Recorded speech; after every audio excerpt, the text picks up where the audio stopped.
Alright, so I'm gonna show you how to help a friend or a family member lose weight. Now I'm not sure if you know this or not, but I do have a coaching training program that you can get certified and you can start to help a lot of people. But in this video I'm going to show you how to help a friend or a family member lose weight, especially if they're having a tough time. Okay, now realize if someone can't lose weight and they're trying, that would be a symptom of something else. Now the first thing that I do is I don't just tell them what to eat. I want to first find out what they don't know, what they have wrong. I basically just want to find out what I need to do. We educate them. And that's what this is. Now there's usually 6 things that I look for that are the most common areas that people have confusions on, or they're doing it incorrectly. So the first thing I'm going to do is I'm going to ask them for a food log, and I'm gonna make sure that it's a little more detailed, and I'm gonna be looking for specific things, but I might need to ask more questions about it. But number 1, are they cutting calories? Because of that is a common thing that people do, and they don't realize that is false. Okay, you don't want to do that. It's gonna slow your metabolism. Now it is true you want to reduce the frequency of meals for sure, but not start cutting down the calories, because it's gonna mess up the metabolism. It's going to keep them hungry all the time. They're not going to be able to go from one meal to the next, and they're eventually going to have potentially nutrient deficiencies. Next item is the low fat. Right, this is real common. What they're missing from this is that the low fat protein is higher on the insulin scale than fattier protein.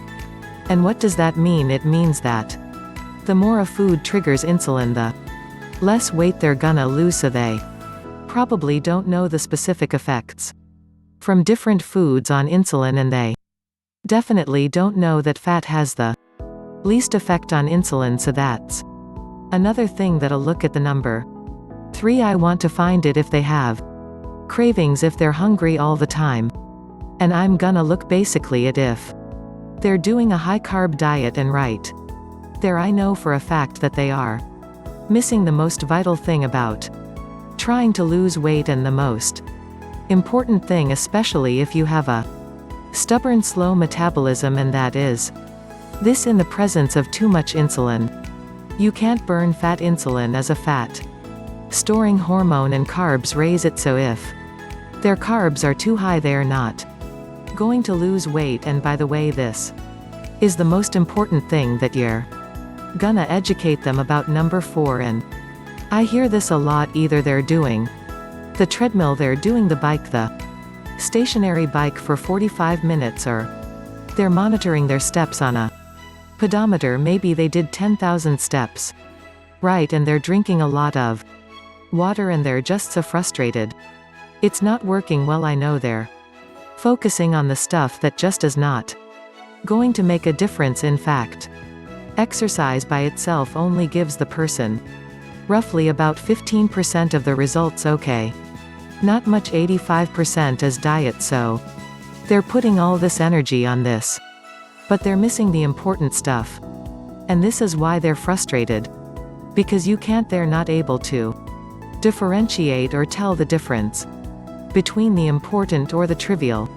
Okay, number 5, they're weighing themselves on a daily basis and keeps showing up no weight loss, no weight loss centers. Getting frustrated for this. I know that they're doing things out of order, and them probably never heard the concept of getting healthy first, then lose weight. It's not lose weight to get healthy, it's got healthy first, then lose the weight, and then I have to educate them too on what that means. Getting healthy, I'm talking about increasing your energy mainly. I'm talking about improving insulin resistance. If you don't know what that means, watch the link down below. It's a very important subject. But the first thing that happens when you start to improve insulin resistance is that you can go longer without eating and be in your Less hungry, okay, because you're burning fat, so when that starts happening, guess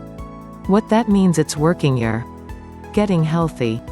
And I know if they can stick with it, over time they will eventually lose weight. A lot of times if they don't know that, they will quit before it's really making some a dent in their actual weight loss itself. Unfortunately, they just needed to give it more time. And number 6, I want to find out the frequency of meals. A lot of people are doing this to they're doing 3 meals with like 3 snacks, and between the meals they're doing a little protein bars, and they're low fat or even they're low carb. What they're missing is this: every time you eat you trigger insulin. Okay, so it's not just about raising your carbs, it's about the frequency of eating, and if they're having a little snack, guarantee within an hour and a half they're gonna be hungry again, because it's gonna affect the blood sugars. You're gonna raise insulin, and the instant's gonna push the blood